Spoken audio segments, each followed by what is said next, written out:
नमस्कार, स्वागत है आपका हमारे खास कार्यक्रम में। मैं हूं वेंकटेश कोरी। दुनिया में कोई भी परीक्षा जिंदगी से बड़ी नहीं हो सकती, लेकिन फिर भी जाने क्यों आज की युवा पीढ़ी, खासकर छात्र छात्राएं छोटी मोटी नाकामी से हताश होकर खुदकुशी जैसा कदम उठा लेते हैं। पिछले कुछ सालों के आंकड़ों पर गौर किया जाए तो अकेले मध्य प्रदेश में ही 1500 के करीब छात्र छात्राओं ने सिर्फ इसलिए आत्महत्या कर ली, या तो उनके पेपर बिगड़ गए थे या फिर परीक्षाओं में मन माफिक नंबर नहीं आए थे। क्यों ऐसी परिस्थितियां पनप रही है, छात्र छात्राओं में ऐसी मानसिकता क्यों पनप रही है, इसी खास मुद्दे पर आज हम बात करेंगे शहर के जाने माने मानसिक रोग विशेषज्ञ डॉक्टर रत्नेश कुररिया से। डॉक्टर साहब, बहुत स्वागत है आपका हमारे खास कार्यक्रम में। नमस्कार जी। निश्चित रूप से मैं आप सबको धन्यवाद दूंगा कि इस ज्वलनशील मुद्दे पर आप लोग फोकस करने जा रहे हैं। अगर देखा जाए तो जैसा आपने बोला कि परीक्षा या इम्तिहान एक सामान्य सी प्रक्रिया होती है। जो हमारा शैक्षणिक सिस्टम है, जो हमारा एजुकेशनल सिस्टम है, उसमें बच्चे की काबिलियत को मापने का एक पैरामीटर है।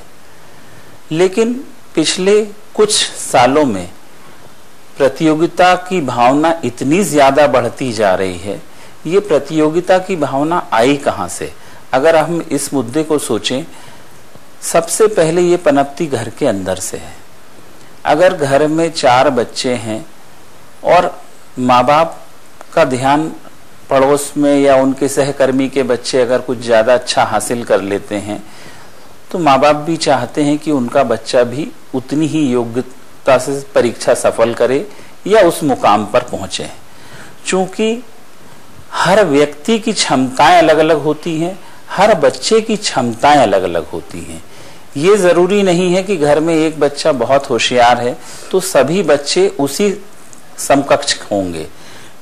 कुछ और ऐसा नहीं है कि अगर बच्चे में पढ़ाई के प्रति रुझान कम है या उसकी क्षमता कम है तो वो जीवन के हर क्षेत्र में असफल होगा। यह बिल्कुल सत्य नहीं है। क्योंकि अगर हम पुरानी बातों को देखें तो ऐसे बहुत महान व्यक्ति हुए हैं जिनका एजुकेशनल बैकग्राउंड बहुत अच्छा नहीं रहा है, लेकिन जीवन में जो उनने सफलता हासिल करी है। अगर हम धीरू भाई अंबानी का नाम सुने, सभी लोग जानते हैं। हो सकता है कि उनने किसी ऑक्सफोर्ड से MBA ना किया हो, लेकिन जो आज उनने करके दिखाया है वो जीवंत उदाहरण है कि जीवन में सफलता पाने के लिए एक अथक मेहनत और ईमानदारी के प्रयास की जरूरत होती है।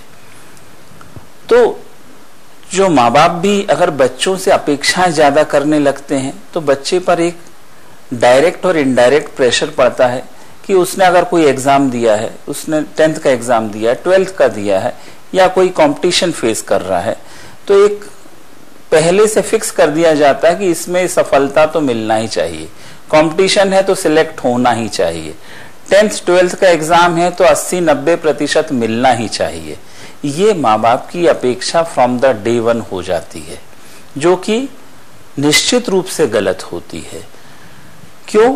क्योंकि आप बच्चे की क्षमताओं को पहचाने और जैसे उसने प्राइमरी स्कूल और मिडिल स्कूल देता आया है, बहुत रिलैक्स एटमॉस्फेयर में देता है। 8वीं तक बच्चे में पढ़ाई का बोझ इतना नहीं। क्यों? क्योंकि घर वाले नहीं देते, उसके अड़ोस पड़ोस में एटमॉस्फेयर में नहीं होता। बच्चा 9th-10th में हुआ, स्कूल में पढ़ाई का प्रेशर, घर में पढ़ाई का प्रेशर, कोचिंग, बहुत सारी कोचिंग जाना है, वहां का होमवर्क करना है, तो बच्चा कुछ समय के लिए भ्रमित हो सकता है। उसको ये लगता है कि अगर उसने ये प्रतियोगिता सफल नहीं करी तो उसका जीवन बेकार है। क्यों? क्योंकि पिछले 3-4 साल से वो वही देख रहा है कि उसको इंजीनियरिंग के लिए सिलेक्ट होना है, उसको IIT के लिए सिलेक्ट होना है, उसको 12वीं की कक्षा में 80 से 90% अंक हासिल करना है। नहीं तो जीवन में वो कुछ नहीं कर पाएगा। क्यों? क्योंकि जाने अनजाने में भी हम लोग ये बोलते रहते हैं, बेटा अच्छे से पढ़ाई करो, नहीं तो फिर क्या करोगे, कैरियर नहीं बनेगा, ये नहीं बनेगा। मेरा ये मानना है कि ऊपर वाले ने हर व्यक्ति का भविष्य निश्चित रखा है।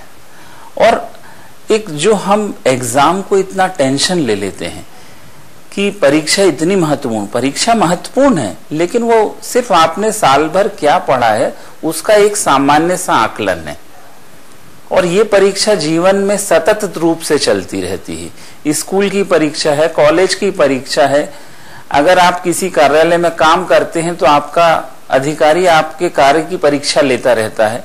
आप किसी बिजनेस में जाते हैं तो बिजनेस में आपका बिजनेस ही आपकी रोज परीक्षा लेता रहता है कि आप कितने सफल हो रहे हैं।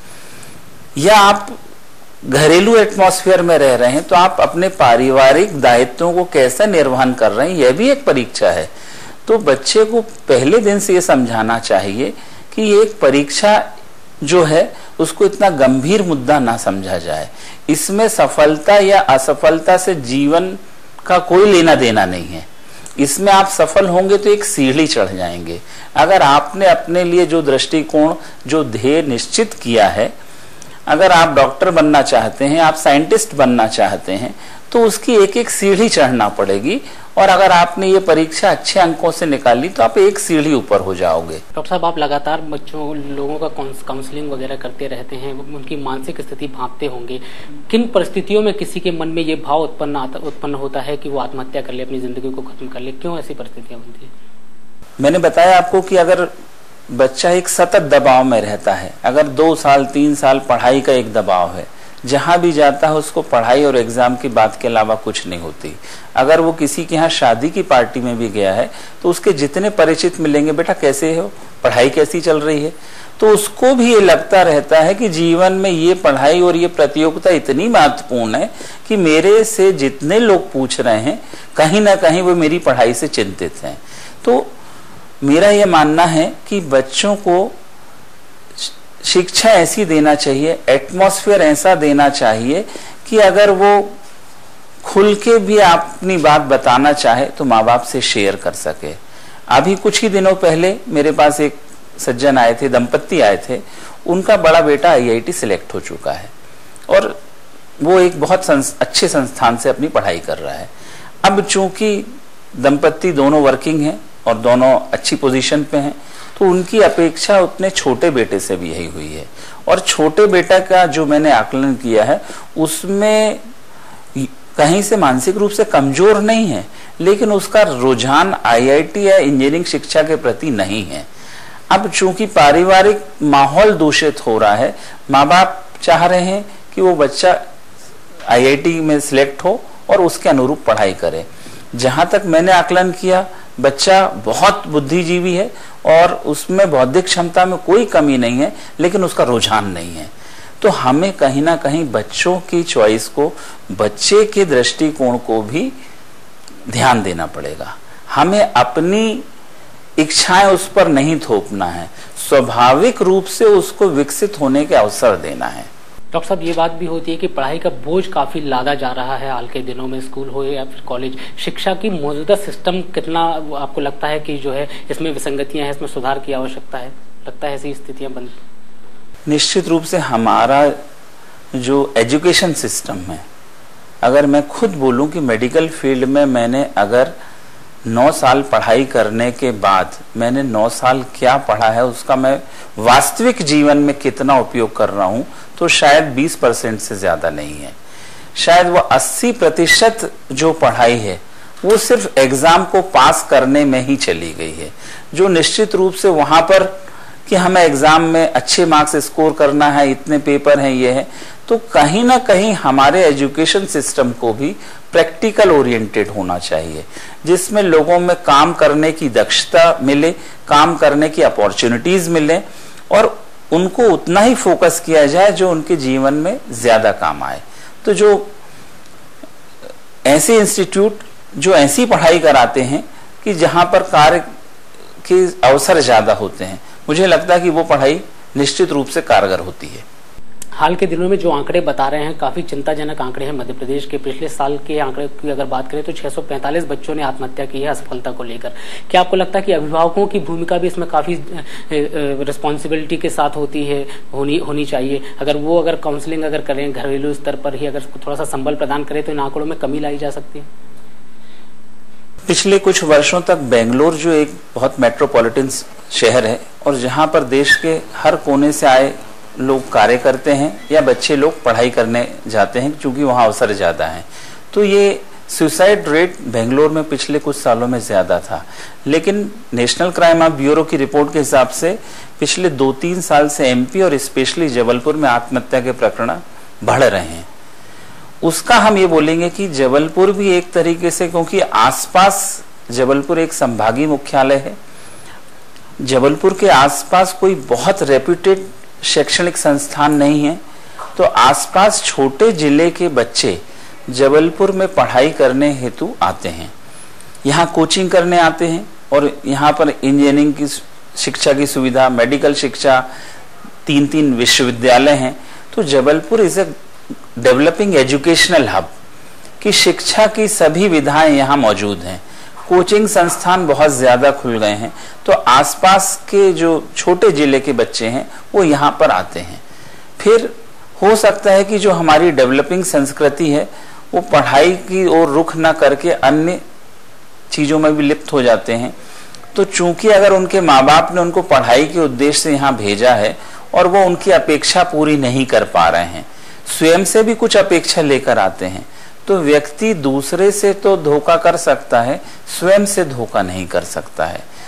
1 साल 2 साल अगर व्यक्ति ने खुद अपने टारगेट निश्चित किए हुए हैं और उनको पूरा नहीं कर पा रहा है, तो बच्चे में भी एक ग्लानि का भाव होता है, या उस ग्लानि के कारण उसको लगता है कि अब जीवन में उसको कोई मदद करने वाला नहीं बचा, जीवन में कोई उसको इस कष्ट से निकाल नहीं सकता है और ऐसे जीवन का कोई महत्व नहीं है।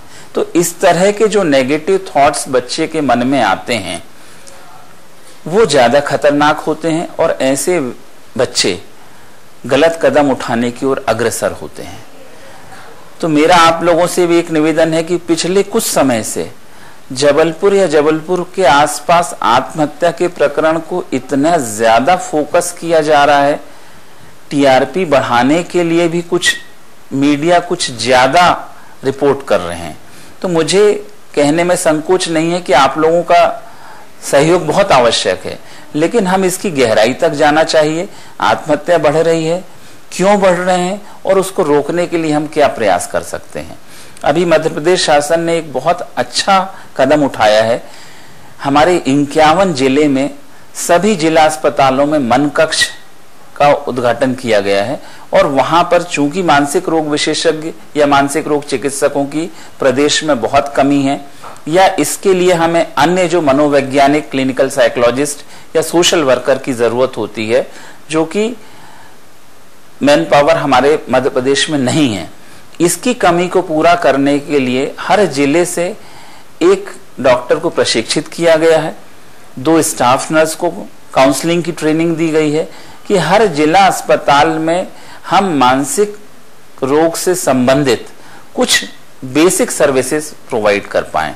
तो एक बहुत अच्छा पहल है और जिसके अच्छे रिजल्ट आना चालू हो। डॉक्टर साहब, सुसाइड के लिए अटेम्प्ट करने वालों से आपकी बातचीत होती होगी, आप काउंसलिंग उनकी करते होंगे, ऐसे लोगों से बचने के बाद आप जब बात करते हैं उनकी मनोदशा क्या होती है, क्या रीजन बताते हैं, उसके बाद आपकी काउंसलिंग के बाद क्या वो एग्री होते हैं कि अब कभी नहीं करेंगे ऐसी? निश्चित रूप से मेरे पास कुछ एक मरीज है, मैं नाम तो नहीं बता सकता, वो ट्रक का क्लीनर है और उसका परिवार में कोई नहीं है। आज से 5 साल पहले वो सिर्फ तिलवारा घाट से कूदने जा रहा था, कहीं मेरे क्लिनिक में बोर्ड देखा और वो मेरे पास आ गया। वो दिन है और आज 5 साल हो गए हैं। वो मुझसे, चूंकि उसका व्यवसाय ऐसा है कि वो ट्रक में चलता रहता, इधर उधर घूमता रहता, लेकिन जितने दिन शहर में रहता है अमूमन हफ्ते में 3 दिन मुझसे मिलने आता है, सिर्फ मेरे पैर छूने आता है या अपनी बात बताने आता है कि मैं रायपुर गया तो आज ये हुआ, नागपुर गया तो ये हुआ। आज उस जो सुखहाल जीवन वो अपनी मेहनत कर रहा है और अपनी आय का स्रोत उसने एक निश्चित कर लिया है। कभी मैंने उससे पूछा भी था कि 5 साल पहले तुम ऐसा करने जा रहे थे, तो उस मामले में वो बोलता है कि डॉक्टर साहब आपने मेरा जीवन बचा लिया है और ये जो जीवन है वो आपका है। तो ये उसका बड़प्पन है। देखिए, ऐसे दुखी या व्यथित व्यक्तियों को अगर हम इमीडिएट सपोर्ट दे दें, चूंकि वो मानसिक रूप से कमजोर हो चुके होते हैं, उनमें सभी शक्ति होने के बाद भी उसका आभास नहीं होता है, वो अपने आप को कमजोर और निरीह समझते हैं। तो अगर ऐसे समय हम उनका सोसाइटी उनका साथ दे दे, परिवार उनका साथ दे दे, मेंटल हेल्थ प्रोफेशनल्स उनको मदद कर दें, तो मुझे नहीं लगता कि कोई भी परेशानी इतनी बड़ी होती है जिसका हम सॉल्व ना कर सकें।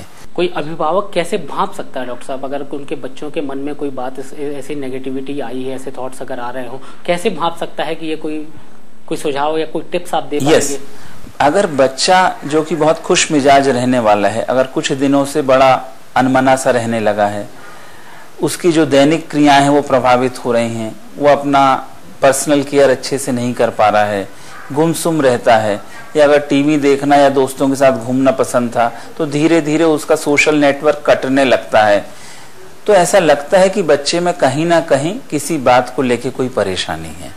तो ऐसे समय माँ बाप को मित्रवत व्यवहार करते हुए उसकी परेशानी की वजह जानना चाहिए। कहीं ना कहीं आज भी हमारे सिस्टम में माँ बाप का एक डर तो रहता है, तो कई बार बच्चा ऐसी व्यथा में फंस जाता है पढ़ाई को लेकर या पढ़ाई के अलावा जो अन्य गतिविधियां होती हैं जिनको वो शेयर नहीं कर पाता है।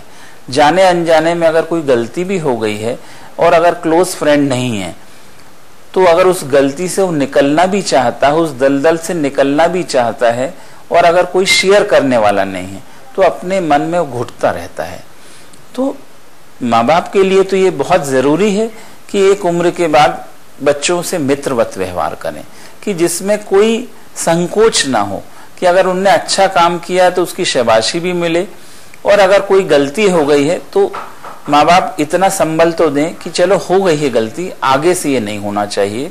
यही एक बहुत बड़ा लेसन है, और बच्चा अगर ये सीख भी ले लेता है तो निश्चित रूप से जीवन में उसको ऐसी कठिनाइयां तो आती रहेंगी, लेकिन उस कठिनाई से वो निकलता रहेगा। मनोरोग चिकित्सक डॉक्टर रत्नेश कुररिया से हमारी बातचीत आगे भी जारी रहेगी। यहाँ लेते हैं एक छोटा सा ब्रेक। ब्रेक के बाद जब लौटेंगे तो जानेंगे सोशल मीडिया का कितना प्रभाव पड़ रहा है बाल मन पर।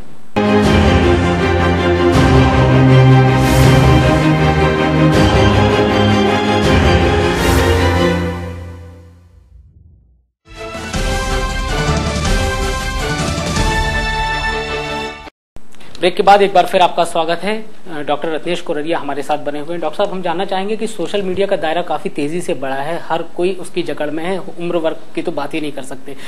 क्या इफेक्ट पड़ रहा है छात्र छात्राओं के मन पर? क्या उसके कारण भी जो है बच्चों का ध्यान भटक रहा है पढ़ाई को लेकर? निश्चित रूप से पढ़ाई का सिस्टम जो है पहले भी वही था, आज भी वही था। प्रतियोगिता परीक्षाएं पहले भी वही थी, आज भी वही है। लेकिन आज से 5 या 10 साल पहले डिस्ट्रैक्शन नहीं हुए थे, ध्यान भटकाने वाली चीजें नहीं हुआ करती थी। आज मोबाइल है, नेट है, व्हाट्सएप है, फेसबुक है। अमूमन 14 साल से 19 साल के बच्चे मैंने बहुत देखे हैं जो इस तरह के मीडिया में इन्वॉल्व हो जाते हैं, और इनका ज्यादातर समय इन गतिविधियों में जाता है। क्योंकि बच्चे का भी ये लग रहा है कि उसने अगर कोई पोस्ट किया है, कोई फोटो पोस्ट करी है और उसको 100 लाइक मिले हैं कि 120 लाइक मिले हैं, ये उनका स्टेटस सिंबल हो गया है। तो एक जो काल्पनिक दुनिया में जो जीने का प्रयास है, ये निश्चित रूप से घातक है। ये जो सोशल मीडिया है, जितने उपयोगी भी हो सकते हैं, उपयोगी तो बहुत कम समझ में आ रहे हैं, लेकिन इनके दुष्परिणाम ज्यादा मिल रहे हैं। तो माँ बाप अगर बच्चे को जब तक जरूरत ना हो इस तरह के गैजेट्स प्रोवाइड करना उचित नहीं होता, और अगर बच्चे को जरूरत भी है तो एक अनुशासन तो होना चाहिए कि उसका सदुपयोग हो। आपकी अगर पढ़ाई से संबंधित है, आप उसका उपयोग करें। आपको अगर मित्रों से कनेक्शन भी रखना है तो उतना ही रहे कि उसका एडिक्शन ना हो, क्योंकि ये सोशल मीडिया में ही जैसे हमारे अन्य नशीले पदार्थों का एडिक्शन होता है, वैसे ही आजकल इंटरनेट, फेसबुक या mobile addiction, it is a diagnostic entity, और लोग इससे बचना चाह रहे हैं अब, क्योंकि हमारे निजी जीवन को भी प्रभावित करने लगा है। और बच्चे चूंकि एक डेवलपिंग माइंड होता है, बड़े अट्रैक्ट होते हैं इन चीजों से, और अच्छी बातों को ध्यान में न रखते हुए कई बार गलत बातों की अग्रसर हो जाते हैं। तो इन सभी मीडिया के जितने भी साधन हैं, इनका अगर सदुपयोग किया जाए, एक अनुशासन के रूप में उसको उपयोग करें और उसका फायदा लें, वही ज्यादा उचित है। डॉक्टर साहब, अगर एजुकेशन सिस्टम पर अपने हमारी बातचीत हुई है, आपको क्या लगता है, क्या कोई सिस्टम में कोई बदलाव करके छात्रों का बोझ, जो टारगेट निर्धारित करने की जो प्रक्रिया हाल के दिनों में शुरू हुई है, उसको कम करने से क्या बच्चों का जो बोझ होता है उसको कम किया जा सकता है?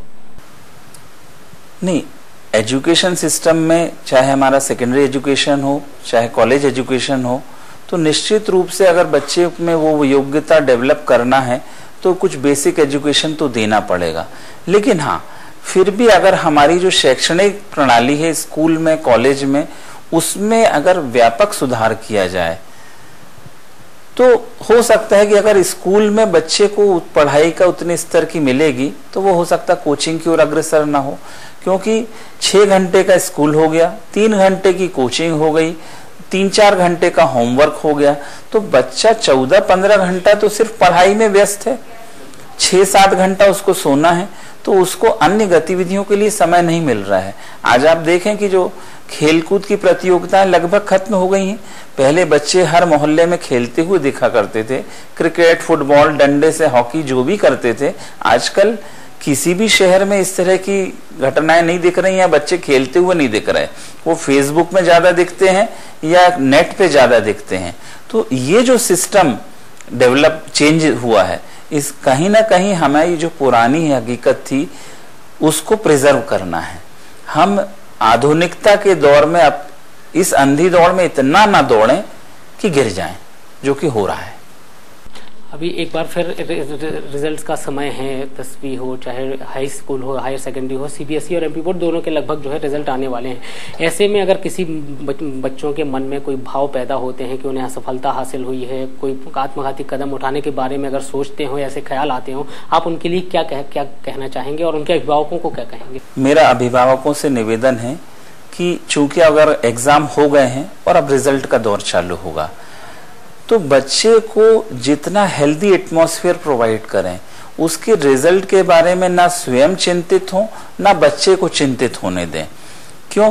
क्योंकि मैं जानता हूं कि अभिभावक चिंतित होंगे, लेकिन वो अपनी चिंता उस पर जाहिर ना करें और एक सामान्य वार्तालाप के उससे पूछा जा सकता है कि बेटा तुम्हारा रिजल्ट है जो हमारी अपेक्षा है 80% है, मान लो 80% नहीं आया तो तुम क्या करोगे? तो उससे उसका रिजल्ट डिक्लेयर करते हुए एक उसका दृष्टिकोण तो समझ लें कि मान लो अगर उसको असफलता, एक प्रतियोगिता में सफलता नहीं मिलती है तो बच्चे का ऑल्टरनेट क्या होगा। इन चीजों को डिस्कस करना ज्यादा महत्वपूर्ण है कि, और ये बताते हुए कि ये कंपटीशन है, ये एग्जाम है, हम चाहते हैं तुम अच्छा करो, किन्हीं कारणों से अगर तुम अच्छा नहीं कर पाते हो या सफल नहीं हो पाते हो तो हम पुनः प्रयास कर सकते हैं, हम दूसरा कोर्स कर सकते हैं, हम कहीं और से पढ़ाई कर सकते हैं या कुछ ऐसा सिस्टम डेवलप कर सकते हैं जिसमें तुम्हारा रोजगार भी लगे और तुम ज्यादा सफल हो। तो चॉइसेस बच्चे को देना चाहिए, ये नहीं कि तुमने ये नहीं किया तो सब कुछ खत्म है। मुझे इन चीजों से बचाना अभिभावकों को बहुत जरूरी है और बच्चे के मन में रिजल्ट को लेके बहुत ज्यादा सशंकित ना होने दें। हो गया तो ठीक है, एक एग्जाम है, पास हो गए, अच्छे मार्क्स से आए, बहुत अच्छी बात है, नहीं आए पुनः प्रयास कर सकते हैं, कुछ और सोच सकते हैं, क्योंकि आजकल तो ऑप्शंस भी बहुत, जो एजुकेशन सिस्टम चेंज हुआ है, तो पहले गिनती की बीए, बीएससी, एमएससी कुछ ऐसी डिग्रियां हुआ करती थी। आजकल तो व्यक्ति जिस क्षेत्र में बढ़ना चाहे वहां पर ग्रेजुएशन कर सकता है, पोस्ट ग्रेजुएशन कर सकता है। तो अवसर तो बहुत खुले हैं, उन अवसर को चुनना है और उसके अनुरूप कार्य करना है। परीक्षाओं को लेकर आपके मन में भी कोई अगर दुविधा उत्पन्न हो रही है या हताशा से आप भरे हुए हैं, तो आपके लिए संदेश देना चाहती हैं शहर की वो हस्तियां जिन्होंने असफलता से होते हुए आज एक खास मुकाम हासिल किया है। मित्रों और खास तौर से बच्चों जिनने इस साल परीक्षाएं दी हैं और उनके परीक्षा फल अब कुछ दिनों में ही घोषित होने वाले हैं, उसमें से कई पास होंगे, कोई बहुत अच्छे से पास होंगे और कई दुर्भाग्यवश अनुत्तीर्ण होंगे, फेल होंगे। मैं जो बच्चे अनुत्तीर्ण होंगे उनसे खास तौर से बात करना चाहता हूं। एक चीज तो ये मानो कि हम लोग इस उम्र में आ जाते हैं तो सारी दुनिया का हर बच्चा हमको अपना लगता है। मुझे ये फर्क नहीं पड़ता कि मेरा बच्चा कौन है और आप कौन है, मेरे को सब बच्चे अपने लगते हैं। तो मैं आपको अपना मान के संबोधित कर रहा हूं और मेरी बात को जरूर सुनिए। आपको क्या मालूम कि आपकी माँ कितना प्यार करती है? आपको क्या मालूम अपना बाप कितना, आपका पिता कितने प्यार करते हैं आपको? उनको दुख जरूर होगा, लेकिन उनके मन में हमेशा ये कसक बनी रहेगी कि हमने बेटे में जुझारू प्रवृत्ति नहीं दी, जो कि हारने के बाद भी जीतने के लिए प्रयास करता। जैसा वो सब चाहते हैं कि हमारे बेटे राणा प्रताप बने, शिवाजी बने, और राणा प्रताप भी भूखे मर मर के देश के लिए लड़े, है ना, और शिवाजी भी भूखे मरमर के देश के लिए लड़े, हारे और फिर जीतने के लिए तैयार हो गए। असली योद्धा वो होता है जो हारने के बाद लड़ने के लिए तैयार होता है। आत्मग्लानि होती जरूर है, लेकिन उस आत्मग्लानि से उबरने के बाद ही मनुष्य मनुष्य बनता है। आत्मग्लानि के समुद्र में डूबे रहना कोई होशियारी की बात नहीं है। वो जमाना खत्म हो गया दोस्तों, वो जमाना हमेशा के लिए खत्म हो गया जब देवदास पूरे समाज का हीरो बना करते थे, क्योंकि उनको किसी पारो से मोहब्बत हो गई थी, उनको नहीं मिली, तो जिंदगी में हर पल चाय पी रहे हैं तो भी दुखी हैं, दारू पी रहे हैं तो भी दुखी हैं, दोस्तों के साथ बैठे तो भी दुखी हैं। वो जमाना खत्म हो गया। आज के जमाने में आदमी दुखी होता है और 5 मिनट में दुख को ऐसा छाड़ के अलग कर देता है और नई जिंदगी के लिए फिर से शुरू तैयार हो जाता है। आजकल का हीरो देवदास नहीं है, आजकल के हीरो हैं ऋतिक रोशन, आजकल के हीरो हैं शाहरुख खान, आजकल के हीरो हैं आमिर खान, और ऐसे लोग जो कि जुझारू प्रवृत्ति के हैं, मार खा के भी फिर खड़े हो जाते हैं जो उनको चाहिए वो पाने के लिए। आपको भी ऐसे ही बनना है। मेरी फिर आपसे प्रार्थना है कि एक परिस्थिति में फेल होने की वजह से उस संभावनाओं को मत नकार दो कि आप हजारों परिस्थिति में सफल होने वाले हो और अद्भुत विजेता बनने वाले हो। उन संभावनाओं पर ध्यान रखो, अपने माँ के प्यार और मेहनत की इज्जत रखो, अपने पिता की उम्मीदों की और मेहनत की और प्यार की उम्मीदें रखो, समाज को आपसे जो कर, और सबसे बड़ी चीज जिसने आपको बनाने के लिए दुनिया में सबसे ज्यादा मेहनत की है वो है प्रकृति और भगवान। बिना भगवान की मेहनत के आप पैदा होते, और भगवान ने आपको जिंदा रहने के लिए पैदा किया है, आत्महत्या करने के लिए नहीं। जिस दिन आप आत्महत्या करने की सोचते हो, भगवान को अपमान करते हो। तुमने बकवास किया था, तुमने गलती की थी, भगवान तुम्हें मुझे नहीं बनाना चाहिए था, तुम बेवकूफ हो, और आज तुम्हारी बेवकूफी सिद्ध करने के लिए मैं आत्महत्या कर रहा हूं, ये मतलब होता है। और भगवान की जरा सी भी इज्जत करते हो तो कहोगे, तुम हारने के बाद भी कहोगे, ईश्वर तुमको लाख धन्यवाद कि तुमने मुझे ऐसा पैदा किया कि आज मैं हार गया। अब देखो यही हारा हुआ खिलाड़ी आपकी कृपा से कल विजेता बन के दिखाएगा। ये है एटीट्यूड, ये है भगवान की सही पूजा, यही है प्रकृति की सही पूजा, और यही है अपने कर्तव्यों को और अपने व्यक्तित्व की अभिव्यक्ति। आप कभी मरने की मत सोचना, आप खुद जीना और दूसरों को जलाने की ताकत रखना। यह एक बड़ी ही चिंता की विषय है कि कई बार यंग लड़के, स्टूडेंट्स विशेषकर लड़के लड़कियां किसी भी डिसअपॉइंटिंग रिजल्ट को देखकर आवेश में आकर ऐसे कदम उठा लेते हैं जो कि न केवल उनके परिवार के लिए, उनके लिए, परंतु पूरे समाज के लिए एक चिंता का विषय और परेशानी का विषय उत्पन्न करता है। वो है सुसाइड का। मैं सभी युवक युवतियों से यह अनुरोध करूंगा कि हमें कठिन से कठिन परिस्थिति को सामना करने के लिए अपने को सजग रहना चाहिए, डिटरमाइंड रहना चाहिए। कोई भी ऐसी परिस्थिति नहीं होती जो हमेशा एक तरह का रहे, एक रूप में रहे। अगर कोई कठिन परिस्थिति आया है तो हमको उससे सीखना चाहिए और सुदृढ़ होकर उसको फेस करना चाहिए, उसकी सामना करनी चाहिए, जिसमें कि बाद में हम फिर स्थितियों को परिवर्तित कर सकें अपने हार्डवर्क से, मेहनत से, डिटर्मिनेशन से। मैं आप सभी को एक इंग्लिश में जो सेइंग है कि failures are pillars of success, इस पे आप सभी को मैं कहूँगा कि अब ध्यान से सोचें। हर एक व्यक्ति के लाइफ में, चाहे वो कितना भी सक्सेसफुल व्यक्ति है, कई बार ऐसे फेलियर्स आते हैं। अगर वो इस तरह से डिसअपॉइंट होकर अपनी जिंदगी को खत्म कर लेते, जीवन लीला को खत्म कर लेते, तो आज शायद वो जो एक सक्सेसफुल व्यक्ति वो बने हैं, वो यह विश्व, यह समाज नहीं देख पाता। तो आप हम सभी को उन सक्सेस पर्सनालिटी से एक इंस्पिरेशन लेना चाहिए, और कभी भी इस तरह का अगर विचार भी आए तो तत्काल इसको शेयर करें, फ्रेंड से बात करें। हमारे यहाँ भी संजीवनी का एक हेल्पलाइन चलता है, आप चाहें तो उस पर फ़ोन करें। आपको कोई भी काउंसलिंग की आवश्यकता है वो काउंसलिंग भी दी जाएगी, लेकिन कभी भी इस तरह का गलत कदम ना उठाएं जिससे कि आपके परिवार को और आपको और सबसे बड़ी चीज़ है इस समाज को इतना बड़ा क्षति उठाना पड़े।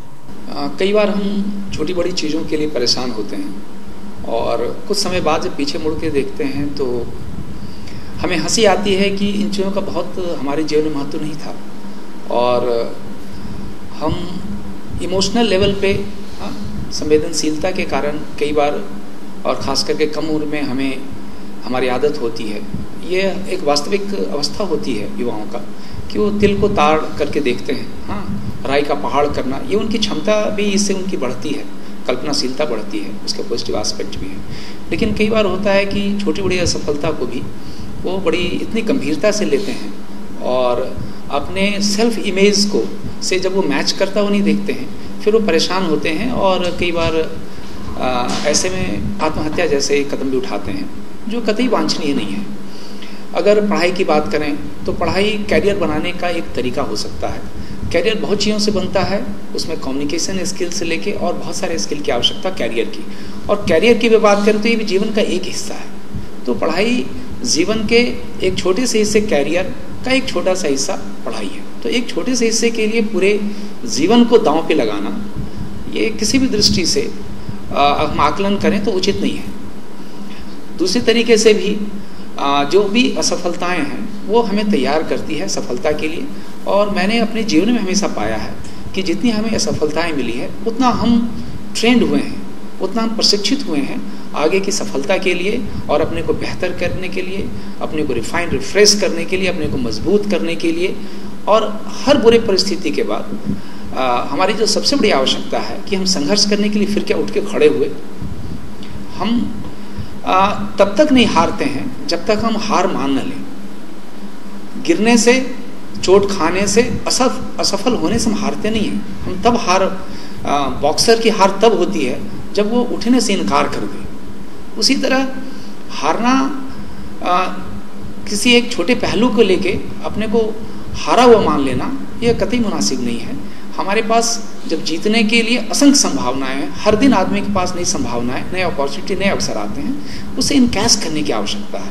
आँख कान नाक हम खोल के रखें, हाँ, तो अपॉर्चुनिटीज़ तो चारों ओर बिखरे पड़े हैं, इनकैश करने वाली की आवश्यकता। और आज के ज़माने में तो इतने अपॉर्चुनिटीज़ आ चुके हैं, नए नए इतने फील्ड खुल चुके हैं। पढ़ाई वढ़ाई तो अब गए, बीते ज़माने की बात हुई। इसके पीछे न तो परेशान बच्चों को होना चाहिए, और बच्चों को तो कतई नहीं होना चाहिए। मॉडर्न आधुनिक युग के क्षमतावान बच्चे हैं। हाँ, पेरेंट्स जो पुराने ज़माने के वो पढ़ाई को हुआ बनाते हैं, उनका प्रॉब्लम है, ये उनकी संकीर्णता है। उन्होंने अपने ज़माने में चीज़ें को देखा नहीं था, तो उस समय तक पढ़े लिखे लोग तो बड़ा अच्छा कैरियर बन जाएगा पुराने ज़माने के। इसलिए पढ़ाई को ज़्यादा हवा नहीं बनाना चाहिए, बल्कि अपने को कई प्रकार की दक्षताओं से समृद्ध करना चाहिए, जिससे हम सफल हो सकते हैं। कोई अच्छा बोल सकता है, कोई अच्छा लिख सकता है, कोई अच्छा आर्ट कर सकता है, कोई कम्युनिकेशन कर सकता है, कोई अच्छा भाषण। ये अपने आप में एक एक स्किल कैरियर बनाने के लिए पर्याप्त है। और पढ़ाई लिखाई को लेकर हुआ बनाना तो मुझे लगता है बड़ा नैरोनेस और संकीर्णता है। वो जो परिपक्व नहीं है वो इस तरह की बात करते हैं। और छात्राओं और छात्रों से मैं सीधे सीधे दिल से ही बताना चाहूँगा कि पढ़ाई ना हुआ है ना बनाना चाहिए। और एग्ज़ाम एक छोटा सा चीज़ है, छोटा सा हिस्सा है, या कोई पैमाना नहीं हमें नापने का। हमारे पास कई स्किल हैं, हर कोई पढ़ाई में कैसा, हर कोई जब डिफरेंट है तो हमारी क्षमताएं भी अलग अलग है। पढ़ाई में हम बराबर की बात कैसे कर सकते हैं? हाँ, लेकिन ये और बात है कि समाज देखता है, कंपेयर करता है। ये तुलना करना भी बहुत गलत तरीका है। जो दो व्यक्ति, दो पर्सनैलिटीज एक तरह के होते नहीं हैं, तो फिर तुलना करना तो अपरिपक्वता और सतहीपन, हल्कापन है। अपने को हमें भी तुलना नहीं करना चाहिए। हमें इम्प्रूव अपने आप से तुलना करके करना है किसी भी क्षेत्र में, और असंख्य क्षेत्र हैं। हम अपने सहपाठी से, अपने समाज से, कुछ लोगों से कैसे तुलना कर सकते हैं? हम देखें तो समाज में, बिजनेस में, साइंस में, राजनीति में, स्पोर्ट्स में ऐसे कई लोग हैं जिनका पढ़ाई से दूर दूर तक शायद ही कोई वास्ता रहा। हम पलट के तो देखें वो सफलता की किस ऊंचाई तक पहुंचे हैं। तो इस तरह से व्यापक दृष्टि से समाज और अपनी असीम संभावनाओं को देख के हमें आगे बढ़ना है। हर किसी में इतनी संभावना है जिसका कोई अंत नहीं है, अवसर की इतनी संभावनाएं हैं जिसकी कोई सीमा नहीं है। तो इस सकारात्मकता के साथ हम बढ़ें तो हम भी कंट्रीब्यूट करेंगे और हमारा देश आगे बढ़ेगा। एक बच्चा भी अगर भटक गया है, उसके अब नहीं रहने के कारण उसका जो हमारे देश को कंट्रीब्यूशन आ सकता था किसी दूसरे सैकड़ों फील्ड में, उससे हम वंचित हो गए। ये हमारे लिए दुख की बात होती है। तो कृपया आप ऐसा कोई विचार न करें जिससे आपका देश आपकी असीम संभावनाओं से वंचित हो। निश्चित रूप से कोई भी एग्जाम किसी के जीवन की सफलता का पैरामीटर नहीं होता है। ये एग्जाम आते हैं जाते हैं और जीवन का हर एक दिन एग्जाम है। ये ना सोचें कि आज 10th में अगर कम आए तो आप जीवन में असफल हैं, 12th में आपको कम मार्क्स आए तो जीवन में असफल हैं। आप अपनी क्षमताओं को पहचानें और अब क्षमता का सदुपयोग करते हुए आप वो मुकाम हासिल कर सकते हैं। हो सकता है कि 12th में 90% हासिल करने के बाद भी व्यक्ति उतना सफल ना हुआ हो जो कि 12th में 40% मार्क्स आने के बाद भी उसने ऐसी सफलता छुई है कि कई लोगों को रोजगार दे सकता है और जीवन में एक स्थान प्राप्त कर सकता है। ये थी शहर के मनोरोग चिकित्सक डॉक्टर रत्नेश कोररिया से हमारी खास बातचीत। उम्मीद करेंगे कि परीक्षाओं के नतीजे से आप हताश और निराश नहीं होंगे और सफलता के दूसरे उपायों पर भी चर्चा करके अपना भाग्य आजमाएंगे। हैथवे न्यूज पर खबरों का सिलसिला चलता रहेगा। आप देखते रहिए हैथवे न्यूज।